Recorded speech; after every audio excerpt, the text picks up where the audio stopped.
سبحانك لا علم لنا إلا ما علمتنا إنك أنت العليم الحكيم.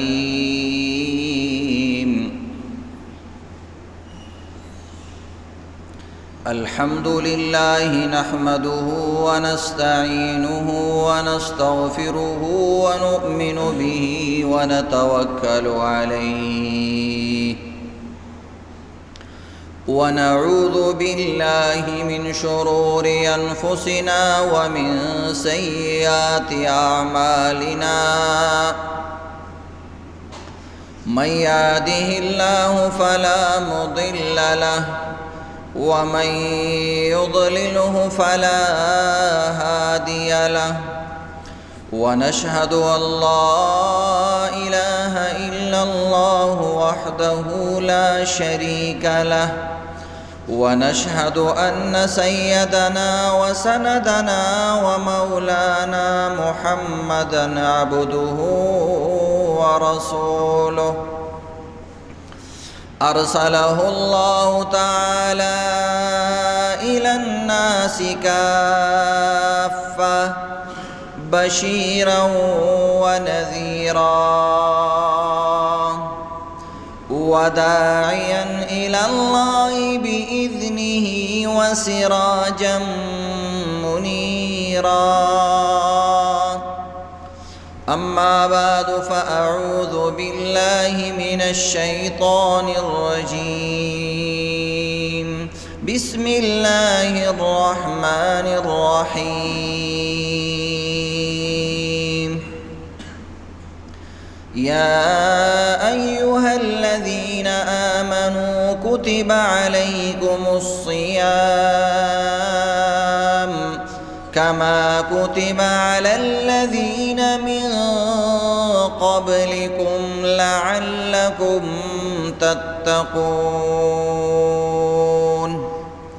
صدق الله العظيم. طول حاضرین درود شریف وای. اللهم صل على محمد وعلى آل محمد وبارك وسلم تسلیما کثیرا کثیرا. محترم سامعین کرام، لرمضان المبارک مبارک روزی شروع شوی. په دې مبارک ورځ د جمعې باندې شروع شوی. الله رب العزت تی زمونږ استادو د پاره د رمضان او د دې برکات او د دې ورځې برکات او د دې مونږ برکات د دې ټولو په توفیل او ذریعہ سره الله رب العزت مونږ او تاسو مختلفو آفتونو نه حفاظت وکړي او دا راغلي آفت دی الله رب العزت د دې په برکت باندې ختم کړي او الله رب العزت دی دا ټول سیزونه د برکتی زمونږ او تاسو د دنیا او د آخرت د نجات ذریعہ وګرځي. محترم سامعین کرام، مختلف عبادتونه الله فرض کړي دي او یې را لېږلي دي. د هر عبادت خپل خوند دی، خپل کیفیت دی او هر عبادت سره انسان کی جدا جدا صفتونه پیدا کی. منس کی تعظیم ډیر زیات ته انسان کې د تعظیم جذبه پیدا کی. منس کې د الله کبریائی د الله هیبت د انسان پزړه کې راځي. لاس پنامه باندې انتهایی تعظیم سره ولاړ وي. اخوا دی خوانه ګوري، خوراک سکاک پکې نه کوي چې زما رب مانا ناراض نشي. خو په منس کې په انسان باندې هیبت او خوف حاوی وي. یره پکې لګا زیاته پیدا کیږي انسان کې. خو عزتمند روزه یو ځان له عبادت ته، دا د الله د مینې یو شاهکار دی. دا د الله رب العزت د مینې نه ډک یو عبادت دی. په دې کې د انسان الله سره مینه پیدا کیږي او د الله په نسبت باندې انسان سره مینه پیدا کیږي. دیو جنا ټول عبادتونو مختلف فضیلتونه بیان شوي دي. س عبادتونه 10 درجه ثواب لري، څه د هغې نه دوچن ثواب لري، څه عبادتونه 100 درجې ثواب لري، څه عبادتونه 200 درجې ثواب لري.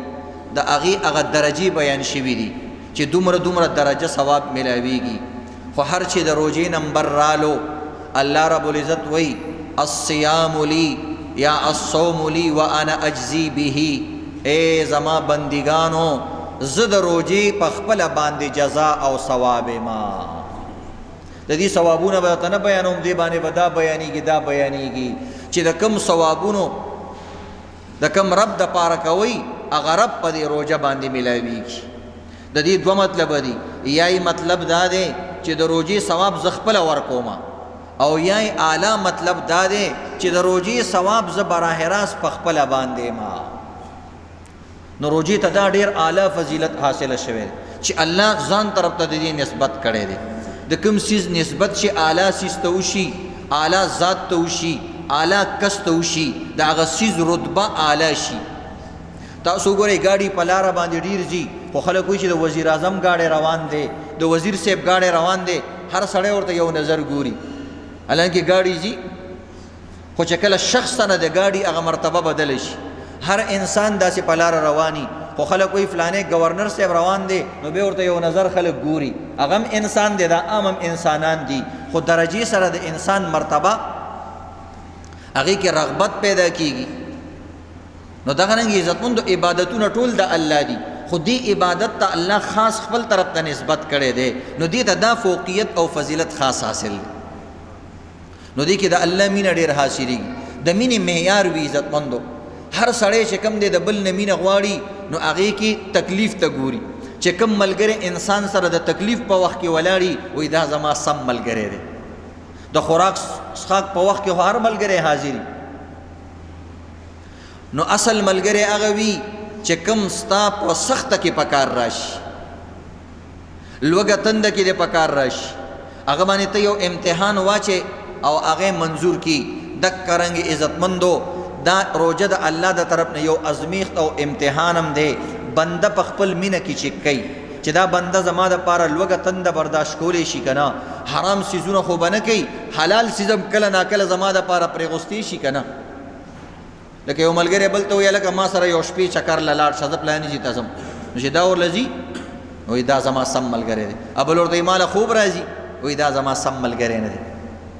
یو سړی بل ته وایي ما سره هسپتال ته لاړ شه، دا یار ما روټۍ نه ده خوړلې، نو دا بیکاره ملګری وي. او کم ملګری چې سار ناشته هم نه کړي او د غرمې روټۍ هم نه خوړلې او تا سره روان شي، دا سم ملګری وي. دقه رنګې الله رب العزت هم د پویو مجنونان او حقیقي مجنونان چې کم دی معلومي. نو بهرحال الله رب العزت دې موږ د خپل مینې په معیار باندې پوره وخیژي، داسې نه چې په دې کې فیل نشو. په دې کې ډېر کسان داسې کوي، د روژې میاشت راشي د الله خصوصي مینه حاصلېږي، دوی اسپتالونو کې ځان داخل کړي، یا په وړو وړو بانو باندې وایي زه بیمار یم، زه فلانی یم، زه ډینګری یم، روژه نه نیسي. د دنیا ګوره هر څیز کې موږ کوشش کوو، خواري کوو. یو سړي ته ته یو کار حواله کړه چې ستا ملګری اگر چې هغه نشي کولی، خو زه شروع د سره کومه چې څه نه څه خو به وکړم د سره کار. داسې کوو که نه کوو؟ بلکل کوو. چې په لاره باندې بیا ستړی شي، بیا سړي ته وایي یار زما نور طاقت نشته، بیا هغه کار نیمګړی پاتې شي، خیر دی. خو چې کوم سړی د سر نه تا ته وایي زه دا نشم کولی، نو انسان ډېر خفه شي. دغه رنګې روژې رالي که یو انسان شدید بیمار نه دی، سخت بیمار نه دی، لوی څه هغه ورته نشته دی، یره ورته او خطره ورته نشته، نو روژه ونیسي. خیر دی که 10 بجې بیا مثلا حالات خراب شو، 9 بجې 11 بجې بیا دې روژه پرېږدي. زما اوس نن خپله روژه وه ډېره سخت ما باندې سار درد رالی، دا روټین انسان بدل شي، خو بس همت به کې. نو به زر لاړو، هلته مې انجکشن مختصر شان ډریپ وکړلو، زه الله رب العزت خیر وکړو. کال کې ما باندې داسې یو درد شدید راځي، د معدې درد اکثر باندې خلکو باندې راځي. بهرحال دا حالات انسان باندې راځي. یو څو مسائل درته بیانوم عزتمندو د روژې متعلق. یو د روژې فضیلت دی، د روژې فضیلت یو 2-3 حدیثونه درته بیانوم. حدیث پاک کې راځي من صام رمضان ایمانا و احتسابا غفر له ما تقدم من ذنبه. چې کوم انسان روژه ونیوله د ایمان په حالت کې او د ثواب په نیت باندې چې الله به مانه په دې باندې خوشحالیږي او ماله به ثواب راکوي، وایي الله رب العزت د ګناهونه ټول معاف کړي. نو دا د توبې یو طریقه ده، دا توبه هم ده. په دې باندې د انسان جسم هم پاکیږي او د انسان زړه هم د ګناهونو نه پاکیږي. او دا شان عزتمندو یو حدیث کې راځي چې د روزدار انسان د خولې هغه بو او هغه بوی الله رب العزت په نسبت باندې د مشک نه هم زیاته غوره ده. دا شان عزتمندو یو حدیث پاک کې راځي، بخاری شریف حدیث ته چې د قیامت پر ورځ به هر انسان تکلیف کی، د قیامت احوال ارچا ته معلوم دي. د دنیا د ګرمۍ ته انسان نشي ټینګېدی، د دنیا د لکشان دک تکلیف درته انسان نشي ټینګېدی. هغه خو د دک او د تکلیف یو لوی ورځ ده، د عذاب یو لوی ورځ ده. هر انسان به په تکلیف کی، پیغمبرانو، اولیاء کرام، نیکان خلق به مسنه څه تکلیف کی وي د خپل دغه رنګ عزتمندو د هغوی مطابق په سخته کې به وي. نو سوچ کوئ په هغه ورځ باندې به څوک چاته آواز نه کوي. یوم یفر المرء من اخیه و امه و ابی و صاحبته و بنی، یو بل نه به تختی، مور پلار بچی هر یو به د یو بل نه تختی. خو په دغه سخته ورځ باندې چې څوک به خلو کې ډوبي زنګونانو پورې، څوک نومه پورې، څوک سترګې پوزې پورې، دومره سخته ورځ ده. خلک به د یو بل تپوس نه کوي. په دغه ورځ باندې به بعض خوش نصیب کسان د الله د عرش د لاندې دسترخوان د هغوی دپاره غوړېدلی وي او هغوی به پرې خوراکونه کوي. تپوس به وشي چې دا کم خلک دي، دومره سخته ورځ ده. وایي دا هغه خلک دي چې دوی به په دنیا کې روجې ډېرې زیاتې نیولې، خلکو به خوراکونه کول او دوی به خولې بندې کړې. او د قیامت په ورځ د الله د عرش د سوري نه علاوه بل سوری نشته. نو نور عملونه ډېر ګران دي، روجه اسانه ده. خو دې کې عزتمندو دې له اعتبار دی چې د فرایضو نه علاوه کله ناکله سنت او نفل نورې روجې مې انسان ډېرې نیسي. د دې اهتمام کول پکار. اوس د روجو سره متعلق یو څو مسلې دي. یو مسله دا د عزتمندو نن سبا را پیښه ده چې روجه چا سره ونیسو او اختر چا سره کول پکار دي، او سعودي عرب سره روجه نیول پکار دي، که خپل میاش کتل پکار دي، په ټوله دنیا کې په یو ورځ باندې روجه کول پکار دي، یا د هر چا مطلع ویلی کېږي چې کوم ځینه دا میاشت راښکاره کېږي، دې ته وایي مطلع، د راښکاره کېدلو ځای د میاشت. آیا دې کې اختلاف شته که نشته؟ نو دې مسله کې عزتمندو ډېره سختی نه ده کول پکار. شریعت بعضې مسلو کې رعایت او سهولت ایښې وي د بندګانو د سهولت دپاره. موږ او تاسو هغه سهولت د چې کوم دی ځان ته مشقت جوړ کړو. الله رب العزت دا دین د ټول کائنات دپاره نازل کړی دی، د مختلفو سیمو د مختلفو علاقو د ټول دپاره نازل کړی. دی وجنه او د مختلفو خلکو طبیعتونه، د هغوی بود و باش، د هغوی طرز زندگی، د هغوی حالات، د هغوی خوراک سکاک، د هغوی رنگ و نسل، مختلف سیزونو کې فرق دی. د دې ټوله دنیا ګواهي ورکوي. د هغه ځي آب و هوا، د هغه ځي عزتمندو د ورځې د شپې ترتیبونه، د ورځې او د شپې غټوالی وړوکوالی. بعضې ځایونه داسې دي مکمل هلته شپږ میاشتې شپه مکمل، بیا چې کوم دی ډېر وخت دپاره ورځ وي. اوس د خپل حالات په هغوی باندې لاګو کړې نو زیاتی کې که د هغوی حالات په خپل ځان باندې لاګو کې چې مثلا شپږ میاشتې شپه ده نو به شپږ میاشتې د سره روژه مه نیسه، که دغه کې روژې میاشت راځي او که نه راځي، ځکه د شپې خو روژه نه وي. نو هغه خلک به بیا روژې نه نیسي. یو قسم ته وایې مونږ خو د شپې روژه نه نیسو، هغه وایي بس چې تاسو یې نه نیسئ، مسلمانان یې مونږ مسلمانان یې مونږ به یې نه نیسو ځکه د شپې خو روژه نه. نه، د هر چا خپل حالات دي او دا د احادیثو نه ثابت خبره ده. نبی علیہ الصلوۃ والسلام لکه یو سړی راغلی دی، یو تپوس یې کړی، یو عمل یې ورته ښودلی دی، بل انسان راغلی بل عمل یې ورته ښودلی، بل انسان راغلی بل عمل یې ورته ښودلی دی. د دې نه علما کرامو دا قاعده او فارموله جوړه کړې ده چې د اشخاصو د حالاتو او د مقاماتو لحاظ سره مسائل تبدیل کیږي. یو سړي ته به روژه ونیسه بل ته به یې ته مه نو یو کس به داسې نه وایي چې دا څنګه چل دی یو مولي صاحب دی او مفتي صاحب دی یو ته وایي ته روژه نیسه او بل ته وایي مه نیسه دوه قسمه خبرې کوي نه دا اشخاصو سره خبرې بدلیږي نو لہذا دې مسلو کې چیړ مه کوئ لکه تاسو سوچو کې عزتمندو دواړه قسمه روایات شته زمونږ مسلک کې د دواړو خبرو رعایت شته یو قول دا دی چې مشرق کې اعلان وشي د روژې نو د مغرب والا هم د روژه کوي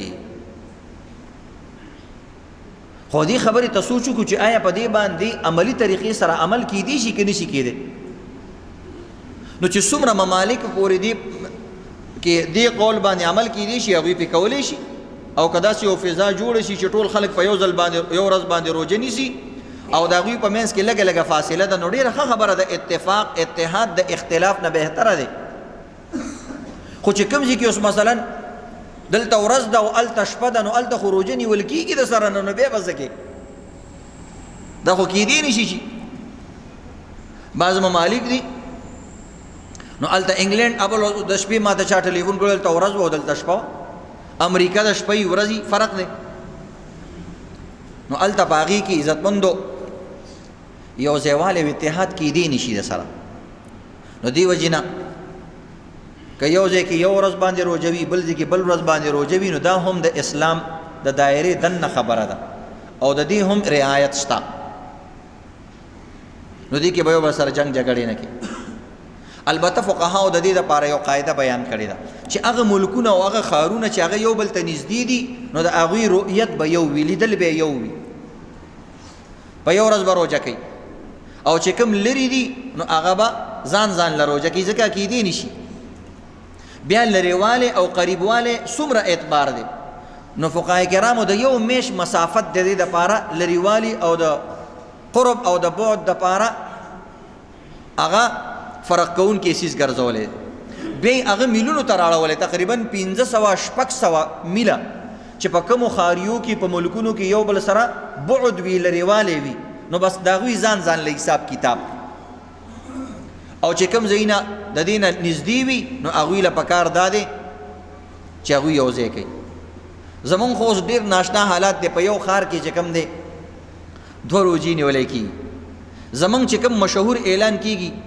د قاسم علي خان مسجد والا نو هلته چې کوم خلک اوسېږي هغه هغوی سره روژه نه نیسي د ښار چې کوم خلک دي که نه هغه ښار والا هغوی سره روژه نه نیسي او چې کوم خلک ترې لرې دي نو هغه خلک هغوی سره روژه نیسي زما خپله یو عزتمندو رایه ده او هغه د فقهای کرامو هم رایه ده چې څومره اتفاق او اتحاد وشي نو ښه ده زمونږ د ملک اکثر علماء کرام چې کوم دی هغه حکومت سره روژه کوي او اکثر خاریو او اکثر ځینې والا هغوی سره روژه کوي او اختر کوي او په هغې کې جید علماء کرام دي لکه مفتی تقی عثماني صاحب او دغه مفتی منیب الرحمن صاحب او دغه رنګې څومره چې لوی لوی مدرسې دي دغه طرفونو ته هغوی حکومت سره کوي تاسو کې چا میاشت لیدلې ده دې ټول جومات کې چا بیګا او روژه خو د ټولو ده که نه الحمدلله بس بغیر کتلو نه روژې نیسو نو لږه د سوچ خبره ده دا زما رایه ده نور زما خپل هم روژه ده نن زمونږ د دې علماء کرامو باندې هم ښه پوره اعتماد دی د علماء کرامو یو بل کې دوریانې دي خو دا د رحمت خبرې دي د زحمت خبرې نه دي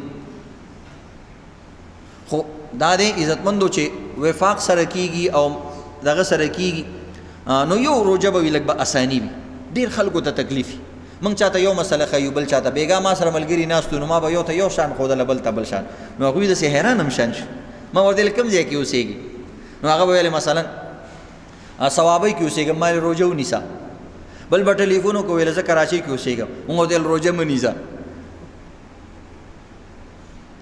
ځکه د اغازي د خلکو هلته به هم تعصب نه جوړې جنګ جګړه به نه جوړې فقهاو لیکلي چې انسان کوم ځای ته لاړ شي که روژه یي هلته اختر یي بس روژه به پرېږدي او دا شان که یوې علاقې ته لاړې او د خوراک څښاک نه یې کړې او هلته روژه ده نو واپس به روژه کي نو دا څیزونه موږ دپاره د سهولت خبرې دي نو یو بل سره جنګ ضرورت نشته نو دې څیزونو کې ګنجایش شته دی نو د ګنجایش نه به ځان ته زحمت نه جوړو دا د صحابه کرامو زمانه کې هم شوي دي او احادیثو سره چې کوم دی دواړه خبرې موافق دي. ما تاسو ته تیر شوي جمعه ویلو قریب رضی الله تعالی عنہ شام ته تللی نو د جمعې په ورځ باندې هغوی روژه کړه یا یې میاشت ولیدله د هغې مطابق یې روژه کړه. چې واپس راغلې مدینې ته عبدالله ابن عباس رضی الله تعالی عنہ هغوی د شنبې په ورځ باندې د هفتې په ورځ باندې اولیدل. نو دور ته جی مونږ خو هلته لیدلي دي او ما تاسو ته هم ویلې چې هلته داسې روژه ده. ویل نه بس د هغه خپل کار دی او زمونږ خپل کار دی. هېڅ جنګ جګړه ونه کړله. نو دې کې رعایت شته دي اختلاف مطالعې مسله دې ته وایي. نو دې کې یو بل سره جنګ جګړې مه کوئ. خو بهتره دا ده چې مونږ یو دا ذیلي کمیټیانې هغه لویې کمیټیانې کې شریکې شي. دا زمونږ یو رایه ده چې هغې کې شریکې شي نو یو اتفاق اتحاد فضا به جوړه شي. او چې کوم انسان اونې میاشت ولیدله نو بس ټیک د هغه د روژه نیسي څه خبره نشته. خو باقاعده داسې اعلانونه کول دې سره افراتفري ډېره زیات پیدا کیږي. یا الله رب العزت د وفاقي حکومت له چې کوم دی هوش و حواس ورکي چې هغه د سرحد علما کرامو ګواهي مني هغوی هم زیاتی کوي. بی یو مسله کې دې طرف ته رعایت شته او د دې علما کرامو تاسو ته ګواهي ورکړه چې دومره ګواهان راغلي دي نو د دې خلکو ومنئ که نه. دا یو افراتفري جوړه شوې ده. الله دې خیر ته ورسوي. بعض کسان تپوس کی تبلیغی جماعتونو کی سفرونو کی نو هغه وایي چې جی من خو یو د سرحد او د خیبر پختونخوا او دلته خو اعلان وشو چې روژه ده او مونږ چې په کومه سیمه کې په کومه علاقه کې پراته یو نو دلته خو روژه نشته. اولته اعلان باقاعده شوی دی چې روژه به نه نیسئ، فرضي روژه به نه نیسئ. نو مونږ څه کوو؟ نو مونږ وایو د اغذیه او دغه علاقې اعتبار دی زمونږ دین آسان دی بس بل علاقې ته ګوره دې کې څه خبر. هغه علاقه کې روژه نشته تی مه نیسه خو هغه دې بل ته نه وایي دا تا څنګه روژه نیولې ده او دا دې هغه ته څه نه وایي. پخوا دا جنګ جګړې نه وي خو اوس چونکې موبایل راغلی او الکترونیک میډیا راغله د دې د وجې نه به زر زر انسان یو بل نه خبرېږي.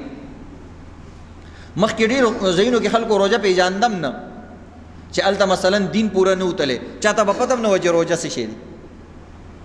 نو د دې الکترونیک میډیا زمونږ د سهولت دپاره راغلی د زحمت دپاره نه دي راغلي. بعضې کسان چې کوم دی مفتی په بلځۍ صاحب پسې چې کوم دی ملنډې کوي ګډې وډې خبرې کوي دا خو لوی مفتی دی زمونږ د علاقې موږ له فخر کول پکار دي په دې باندې. نو دې پسې ګډې وډې ویل دا ناروا دي او بیا یو امیله داسې نه دي پکار چې مفتیانو او د علما کرامو مذاق وکړي. او دغرانګې بعضې کسان چې کوم دی هغه نور مفتیانو پسې ملنډې کوي او ګډې وډې وایي نو دا مناسب خبرې نه دي عزتمندو. روژه د دې خبرې دپاره هم راغلې ده چې ته ځان کې تقوا پیدا کړې او تتقون د ډېرو څیزونو نه به ځان اصارې پرهیز به کې په هغې کې دا هم دي ملنډې به ډېرې نه کې د ګډو وډو نه به پرهیز کې لایاني به نه وې د حرامو نه به پرهیز کې د غیبت نه به پرهیز کې د بد اخلاقۍ نه به پرهیز کې او دغرانګې د بهتان نه به پرهیز کې د دې څیزونو نه به پرهیز کې نو دې ته روژه ویلی کېږي. دا د روژې اعلی معیار دی. او چې صرف کانه پینا او ښځې سره میلاو نشي دا د روژې بالکل ادنا مرتبه ده. دا خو واړو واړو ماشومان هم کله ناکله نیسي د 10 کالو د 7 کالو ماشومان هم روژه نیسي. ته به چې کوم دی د دې غټو ګناهونو نه پکې ځان ساتي. دویمه مسله نیت سره تعلق لري. روژه کې د نیت څه حیثیت دی او نیت به څنګه کې او په خوله باندې نیت ضروري دی که نه دی او د شپې نه نیت ضروري دی که نه د ورځې هم نیت کولی شي. ډېر کسان دې کې پریشان شي. روژه کې خو عزتمندو نیت فرض دی ضروري دی. بغیر د نیت نه روژه نه کېږي. څنګه بغیر د نیت نه مونځ نه کېږي. یو سړی هسې ولاړ دی ښکته پورته کېږي او زړه کې دا نیت نه کړی چې زه مونځ کوم نو د مونځ خو نه کېږي بس دا خو ورزش دی ویې کړلو او اکسرسایز یې وکړلو مونځ خو نه دی. نو دی وجې نه روژه کې او په مونځ کې نیت فرض دی. نیت به څنګه کې عزتمندو نیت اصل کې ارادة القلب ته ویل کېږي د زړه ارادې ته چې په زړه کې ستا دا خبره تیره شي او بیا ته اراده م وکړي چې زه سبا له روژه کېږم نو به ستا فرض نیت وشو چې کوم څیز فرض وي هغه الله آسان کړي. بلکې زمونږ عالمان وایي چې کوم انسان د شپې راپاسېدو یا ښځې ته وویلې چې ما پېشبني له راپاسوه نو بس دا هم نیت شو. یا ملګرو ته ویلې انشاءالله سبا له روژه ده ښه روژه به نیسو بس دا نیت شو. بلکې چې پېشمني له راپاڅېدو او روټۍ وخوړله او هېڅ هم په خوله باندې ونه ویل نو بیا هم روژه وشوه. دا نیت دی، دا پېشمنۍ اراده ده او دا نیت دی. نو ځان ته به مسلې ګرانه ونه. نیت فرض دی خو آسان دی، ګران نه دی.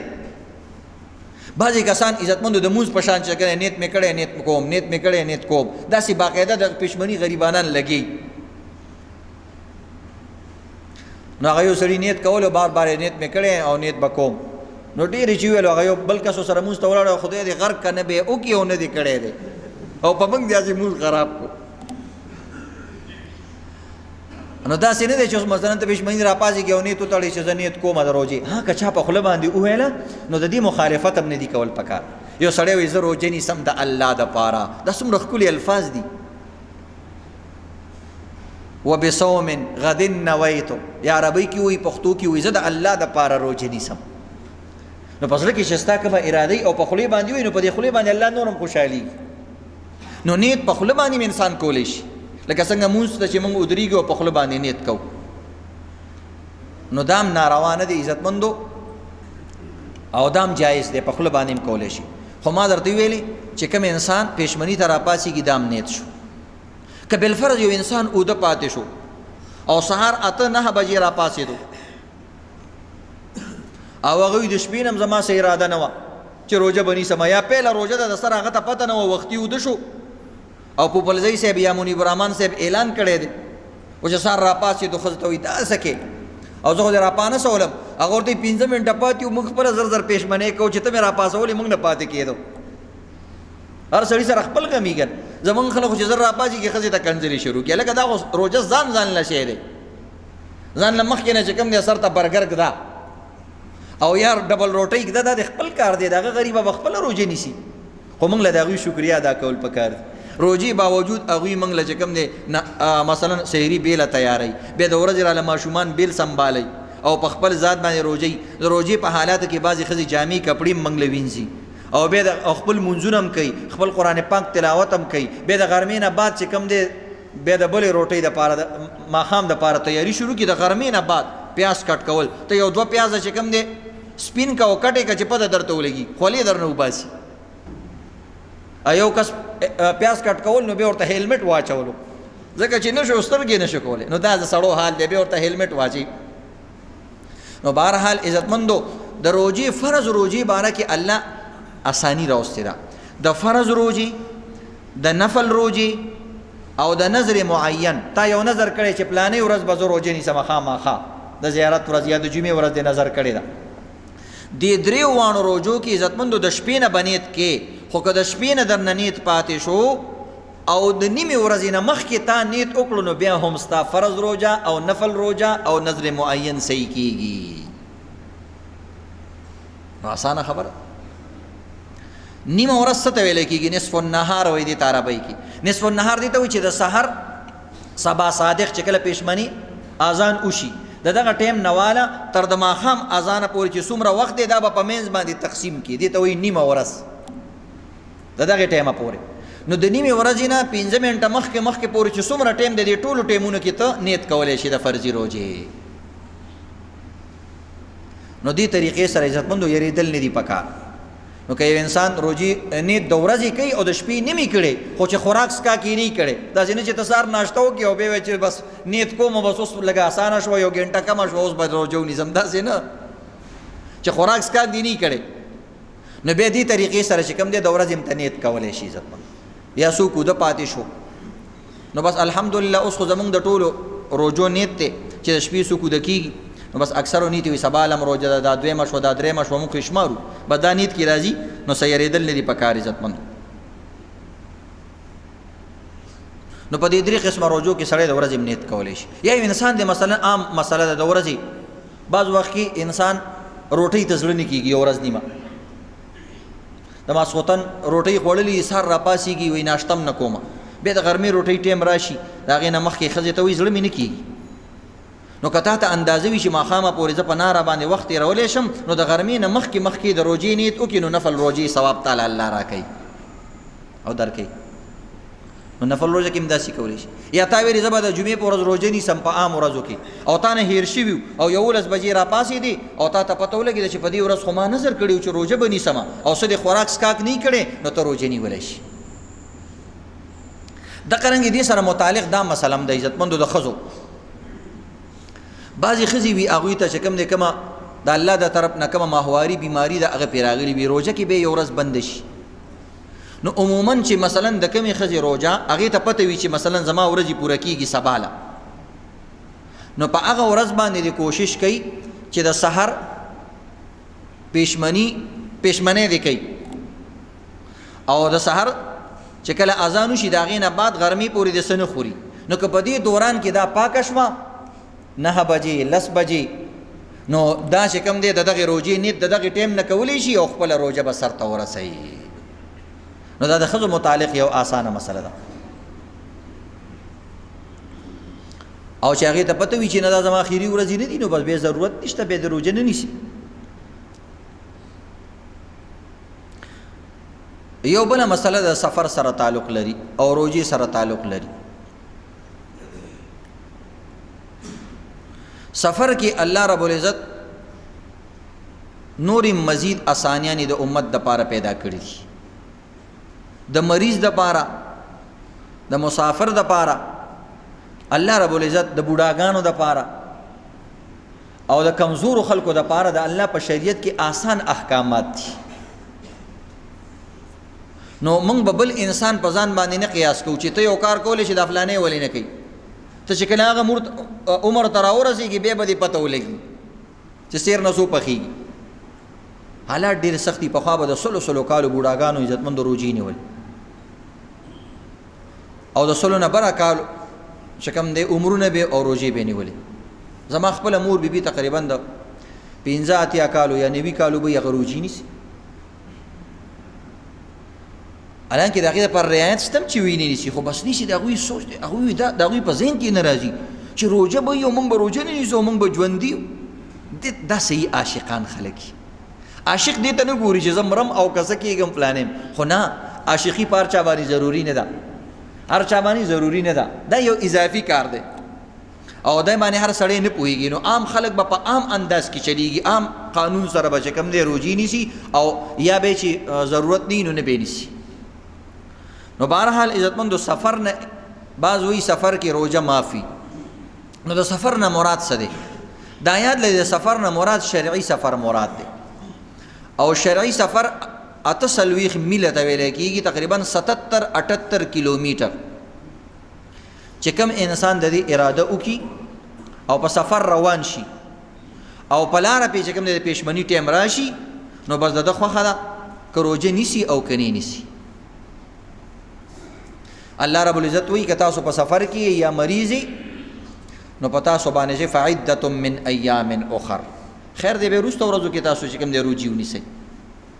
که سفر هر قسمه سفر دا یاد لره که یو سړی د دوکاندارۍ دپاره ځي که یو سړی د تبلیغ دپاره ځي او که جهاد دپاره ځي او که اسپتال ته روان دی او که بیمار سره روان دی او که چکر له روان دی هغې ځان له خبرې دي چې در چکر کول پکار دي نه دي پکار.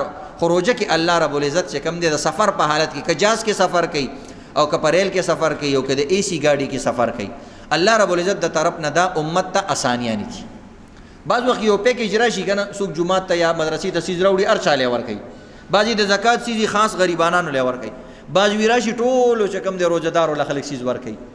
نو دا داسې د الله د طرف نه عمومي پیکیج دی هر چا ته چې سفر کوي دا حاصلېږي. په دې کې خاص کس نه دی چې دا داسې دی دا بوډا دی دا ځوان دی یو الګ دی هم روژه نه نیسي په سفر کې خو الله رب العزت وایي وان تصوموا خیر لکم. خو که دلته ونیوله نو دې باندې زه ډېره زیات خوشحالېږم چې ځکه ته روژه هم ده تکلیف دی او پسې سفر هم دی او ته بیا هم روژه نیسي نو دا ډېره غوره ده. یا د غورې نه مطلب دا دی چې زه ډېر خوشحالېږم یا د غورې نه مطلب دا دی چې بیا وروسته ځان له نیول به درته ګراني. ټیک ده اوس خو ته زه سفر یم او لږ شان مریض یم او روژې نه نیسي او وروسته ټیک شوي نو بیا ځان له روژه نیول ډېر ګران کار دی. دا په دې وخت کې الله رب العزت دا کیفیت پیدا کړي. ګوره پېشمني ته د شپې انسان راپاڅېږي 1 ګنټه مخکې اوده شوي او بیا راپاڅېږي. الله دا آسان کړي او دا څیزونه چې کوم دی الله آسان کړي. نو د دې وجې نه وروسته نیول بیا ځان له روژې کله ناکله ګراني بعضو الله همت ورکړي روزه کې نیسی او روزې نه علاوه نیسی مردانه په دې روزو نیولو کې ډېر کمزوري نو بهرحال عزتمندو چې سفر شرعي د چاوي خدا سينه چې مثلا اوس روزه نیولې د انسان او د غرمې مونږ نه بعد رواني او د مخ کې نو تخمه سار نه روزه نیولې ده او دلته چې کوم د غرمې روټي خوري یارو سفر باندې روانه مچرته په لار اوګې نه شمه نه کدلته د روزه ما تکړه به بددي په ایوس کې 2 میاشتې روزي نیسي ها مثلا اوس انسان د جمعې مون نه بعد رواني سفر کې روان شوي داسې سلار دی والا او تګې شوي وګې شوي اندازه درته وشوه چې لکه دا پلانیږي کې دا دکان کولاو دی او به مخ یا دکان کولاوي یا بنوي او الته د روزه ما تکړه نو صرف یو روزه د باندې قضا راځي ځکه اوس سفر سٹارټ شوی دی سفر شروع شوی دی نو سفر نه به مخ کې نه ورته روزه نه ماته که بل فرض چاته انتهایی ډیر ضرورت نو به د شروع نه د سره روزه نیسی نه چې ځکه چې یو ځل دی اونې ولا نو بیا ندی ماتول پکار په سفر کې ندی ماتول پکار خو که ضرورت را پیښ شو او اوګې شوي تګې شوي نو خیر دی بیا د باندې کفاره نشته کفاره ویل کېږي شپېتو روزو ته او قضا ویل کېږي یو روزې ته نو چې کله د الفاظ موږ استعمالو چې دی کې قضا ده نو د دې مطلب بدای چې یو روزه دی وخوړل نو یو روزه بنیسي 2 روزو دی وخوړل نو 2 روزې بنیسي او کفاره لفظ چې کله استعمال شي نو د دې مطلب دا دی چې د یو روزې په سر کې به 2 میاشتې روزې نیسي دینی چې کوم اصطلاحات دي عزتمندو خبرې دي اصطلاحات معنی خبرې زه کوشش کوم آسان نه آسان الفاظ استعمالو ځکه زما مسائل عام عوام ډیر زیات خوښي او استا الفاظ آسانی کوشش کوم موږ بالکل عام محاورې او الفاظ استعمالو خو بیا هم عزتمندو کله نا کله یو لفظ موږ نه ګران ادا شي نو تاسو لم پکاري لګ لګ زده کړه د دین شروع کوي کفاره ستوي فدیه ستوي قضا ستوي دا بعضی سيزونه مسلمانانو له یادول پکار دي دا زمون دینی اصطلاحات دي دینی خبرې دي زمون نو چې کوم انسان دغه رنګ سفر کوي نو سفر کې الله رب العزت د طرف نه خود دې مطلب دا دی بعض خلک وي سفر کې روزه معاف تا نو د معاف مطلب دا نه چې ټول عمر له معاف تا رسته به نيسي رسته به روزه نيسي دا نه بعض خلک دا تاسو کې ماشومان باندې څومره عمر کې روزه نیول پکار دي نو دا یاد لري عزتمندو چې روزه په مسلمان عاقل بالغ باندې فرض ده فرض او عاقل بالغ څه ته ویل کیږي نو مختلف تعریفونه علماو کړي بعض وی چې بریتونه راشي او دا رنګي یا خطه لاندې بره ویختي راشي خو نه اسانه خبره ده چې کم ان الګ باندې غسل واجب کیږي دا الګ بالغ دی او دا رنګي کم جنې باندې چې ماهواري بیماری راشي دا د شرم خبرې نه دي عزتمندو مور لپاره چې د خپل لور نه تاسو ما ته یو کس ټلیفون کوو نو بس به مور دلته سه مثلا هغه ټیم کې د خزینه تاسو نو دا د سینې دي مخکې نه د دې شزونو ګوره چې روزه را رواني دغه مسائل زده کول ضروری وي فرض والا سیس شي وي دغه مسائل زده کولم فرض وي او دې کې است شرم خبره نشته نو دی وجینا چې کمی معشوم اجنې باندې بیماری راشي او الک باندې چې کم دی غسل واجب شي د باندې روزي فرض دي کدا د 1200 کالو دی او کدا د 1400 کالو دی او کدا یو لسو دی عموما جنې د 9 کالو نه مخکې نه بالغي او دا رنګ الکم کبل فرض یو جنې باندې بیماری ناراضي الک باندې غسل نه دی راغله دا غي چې کم اثرات یې غپینې دی راغلي نو بیا د 15 کالو په عمر کې جنې او الک بالغيږي بعض یې خلاقي الکان جنکې زر نه بالغي نو چې 15 کالو ته ورسېدل بس دا بالغ شو اصولي سنډا شو بس دی کنه اوس بروجي نشي روزي په دې باندې فرض دي او کله 15 کالو نه مخکې پکې اثرات د بلوغت ظاهر شو نو بس بیا عزتمند روزي په فرض دي عام حالاتو کې ماشومان باندې روزي څنګه دي د وو کالو نه کم ماشوم باندې روزي نه دي نیول پکار دا ګران کار دی خصوصا د سخت روزي یا خیر دی مثلا ګنټه 2 غنټه روزه پینیسا اسینو ولر د روزي کېدا ځکه چې ناشته وکینو کله چې انسان ناشته وکي د غرمې روټي به خوري کړ بس دته غرمې پورې ته روزه ونیسا نو غرمې ول به روټي ورکا به ورته شاباس شاباس او واقعي نن د سهار نه واله غرمې پورې دا د وړو ورځو برابر دي. خو د دې مطلب دا نه دی چې منځ کې هغه دنه څه غواړي او هغه غریب چې کوم دی مري او ته ورته نه غرمې پورې به روژه رسې. د دې مطلب دا عزتمندو دا ایکسرسایز دی، دا عادت کول دی یو انسان. نو عادت کې به چې کوم دی تکلیف ډېر نه ورکې.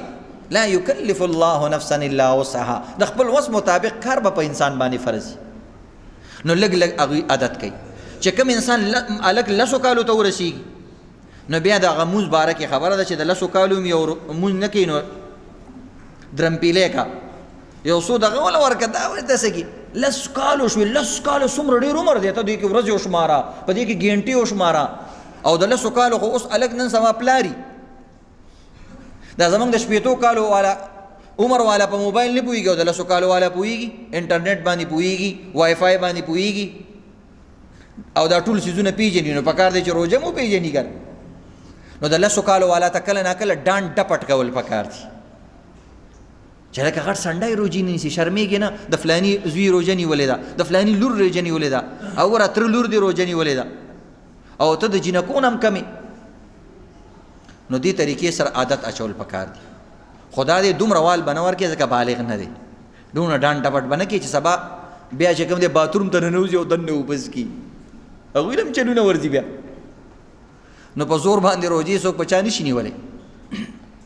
نو دا د عمر مسله شوه. دې عمرونو کې دې اعتبار سره یا ماشوم کمزوری دی ته پې خامخا روژې نیسي. بعضې کسان یې سیلفیانې جوړوي د دې دپاره چې زما زوی روژه ونیوله، نو بس په زور پې روژه ونیسي، هغه غریب مري او بس دا ماښام ورته چې کوم دی پلیټ کېدي او تصویر او سیلفي ورسره وباسي زما د زوی پیله روژه. نو انسان د ماشومانو بدن کمزوري وي، لوږې او دې څیزونو سره خرابېږي. ته خو ستا خو چا خو چوبند باډي ده نو ته په ځان باندې هغې مه قیاس کوه. بله یو مسله د عزتمندو د مونځ مسله ده په روژه کې. د سحر مونځ زمونږ مذهب کې بهترینه خبره دا ده چې اسفروا بالفجر فانه اعظم للاجر. د سحر مونځ لږ لیټ کولو کې اجر زیات دی او د هغې حکمت فقهاو دا ښودلی دی چې هغې کې ډېر خلک چې کوم دی شاملېږي. تکثیر صلات مونځ پکې ډېر کسان جماعت پکې شریک شي. په روژه کې که اوس مثلا موږ داسې کوو نو هغې کې ټول کسان د پېشمني نه بعد فوراً اوده کېږي، 10-15 منټ پورې انسان ویښ وي، بیا وله خوب ورځي. اکثر د شپې تراویح کړي، ختم یې کړي. بعضې کسانو د شپې دوکانونه کولاوي، مزدورین یې کړي، نو هغه اوده کېږي. ښځو چې کوم دی کارونه کړي هغوی د ورځې لږ ساعت آرام کوي، بیا راپاسېږي نورو کارونو ته. نو لہذا په دې ورځو کې چې کوم دی په اول وخت کې مونځ کول افضل دی. د اول وخت مطلب دام نه دی چې څنګه بس بانګ وویلو او ته مخکې نه په جانماز باندې ولاړې به چې څنګه مولا بانګ وویلو به تا زر زر مونځ وکړو اوده شوې، داسې هم نه ده. کم از کم اذان نه یو 10 منټ 15 منټ بعد کول پکار دي. ځکه بعض عالمان وایي سهار وخت کې هم لږ اختلاف دی. بعض عالمان وایي چې 10-15 منټ بعد ټایم چې کوم دی داخلېږي. نو دی وایي نظر روژه کې د مخکې بنده کړه څه خبره نه ده، خو مونځ خو چې د وخت نه مخکې وکړو بیا نه کېږي. نو لہذا کم از کم لکه مثلا اوس 4 بجې پېشمنۍ وي او بندېږي 2 منټه کم یا 2 منټه د باره یا 4 بجې. نو دې کې عزتمندو پاوباندې 4 بجې جمع کول پکار دي، ډېره مخکې نه دي کول پکار. او دومره ټایم 10-15 منټ کې انسان ایله او دسو کی او راشي او صفونه برابر کی. نو د دې مسلو خیال ساتئ. یا که کور کې بالفرض د عذر په وخت کې سړی مونځ کوي نو ډېر فوراً نه دي کول پکار، یو 10 منټ 15 منټ بعد مونځ کول پکار دي چې کله ټایم داخل شي. نو د دې څیزونو پکې خیال ساتل پکار دي عزتمندو. نو الله موږ له یو موقع راکړې ده د دې ساعتونو نه او د دې اوقاتو نه فایده والو. الله رب العزت دې د رمضان المبارک د اوقات زموږ مفید جوړ کړي او الله دې خیر او د برکت ذریعہ جوړ کړي او الله دې زموږ د پاره د ټول کائنات د پاره د مغفرت ذریعہ وګرځي او د بیمارونو د بچ کېدو ذریعہ وګرځي. نور عزتمندو چې کوم احتیاطي تدابیر دي د پېښور هیلث ارګنایزیشن د طرف نم او د DSP صاحب د طرف نم او د مختلفو چې کوم مشران دي زموږ سرکاري غیر سرکاري هغوی نن سبا پېښور مختلف بعضې علاقې دي هغې کې د دې وایرس زیات شوی دی. نو روجي اسیم اکثر بار یو بل سره ګرځئ راګرځئ، ډېر لاسونه مه میلاوئ او لږ صابون باندې لاس وینځئ، صفایي سره ګرځئ. نو بعضې علاقې دي ګلبهار شو، زرګر آباد شو، خانمس کالونۍ شوه، دا شاته علاقې شوې. نو د دې خلکو له پکار دا دي چې لږ احتیاط کوي. دا مرض به عزتمندو داسې کاله پورې چلیږي، دا مردار وایرس دی، 15 میاشتو نه مخکې دوایي نه جوړېږي، 18 میاشتو نه. نو څو پورې چې دوایي نه جوړې شوي نو لږ احتیاط کول پکار دي یو بل سره. د دې به خیال ساتو که نه انشاءالله. اذان وکړه.